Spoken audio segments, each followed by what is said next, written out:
स्त्रीत्व का आदर्श। महान आर्यों ने तथा शेष में बुद्ध ने स्त्री को सदैव पुरुष के बराबर स्थान में रखा है।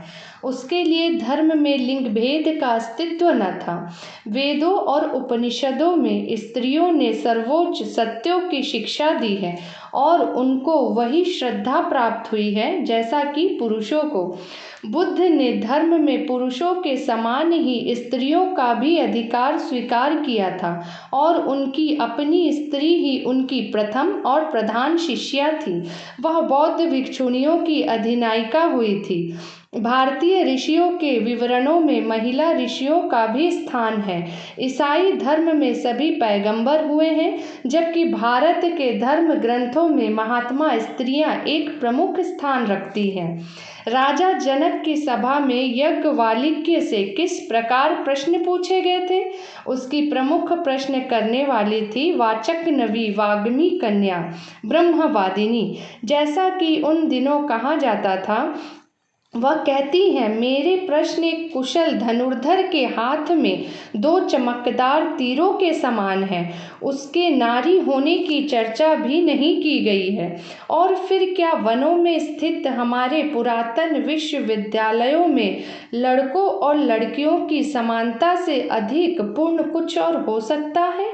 हमारे संस्कृत नाटकों को पढ़िए, शकुंतला की कहानी पढ़िए और देखिए क्या टेनिसन की प्रिंसेस हमें कुछ सिखा सकती हैं। नारी के आर्य और सेमेटिक आदर्श सदा ही एक दूसरे के बिल्कुल विपरीत रहे हैं। सेमेटिक लोगों में नारी की उपस्थिति भक्ति में बाधक मानी गई है और वहाँ वह कोई धार्मिक कृत्य नहीं करती, जैसा कि भोजन के लिए एक पक्षी को मारना तक भी। आर्य लोगों के अनुसार पुरुष कोई भी धार्मिक कृत्य अपनी पत्नी के बिना नहीं कर सकता। स्त्रियों की अवस्था को बिना सुधारे जगत के कल्याण की कोई संभावना नहीं है। पक्षी के लिए एक पंख से उड़ना संभव नहीं है। इस कारण रामकृष्ण अवतार में स्त्री गुरु को ग्रहण किया गया है। इसीलिए उन्होंने स्त्री के रूप और भाव में साधना की और इस कारण ही उन्हें जगत जननी के रूप का दर्शन नारियों के मातृ भाव में करने का उपदेश दिया। यदि तुम किसी को सिंह नहीं होने दोगे तो वह लोमड़ी हो जाएगा।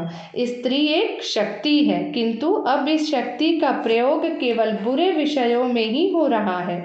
इसका कारण यह है कि पुरुष स्त्रियों के ऊपर अत्याचार कर रहे हैं। आज स्त्रियां लोमड़ी के समान हैं, किंतु जब उनके ऊपर और अधिक अत्याचार नहीं होगा तब वह सिंहनी होकर खड़ी होगी। किसी भी राष्ट्र की प्रगति का सर्वोत्तम थर्मामीटर है वहाँ की महिलाओं के साथ होने वाला व्यवहार। प्राचीन यूनान में पुरुष और स्त्री की स्थिति में कोई भी अंतर न था। समानता का विचार प्रचलित था। कोई हिंदू बिना विवाह किए पुरोहित नहीं हो सकता। आशय यह है कि अविवाहित एकाकी मनुष्य केवल आधा और अपूर्ण होता है। आदर्श स्त्रीत्व का अर्थ पूर्ण स्वाधीनता है। सतीत्व आधुनिक हिंदू नारी के जीवन की केंद्रीय भावना है। पत्नी एक वृत्त का केंद्र है जिसका स्थानित्व उसके सतीत्व पर निर्भर है। इसी आदर्श की स्थिति के कारण हिंदू विधवाएं जलाई गईं। हिंदू स्त्रियां बहुत ही आध्यात्मिक और धार्मिक होती हैं, कदाचित संसार की सभी महिलाओं से अधिक। यदि हम उसकी इस सुंदर विशिष्टताओं की रक्षा कर सकें और साथ ही उनका बौद्धिक विकास भी कर सकें तो भविष्य की हिंदू नारी संसार की आदर्श नारी होगी।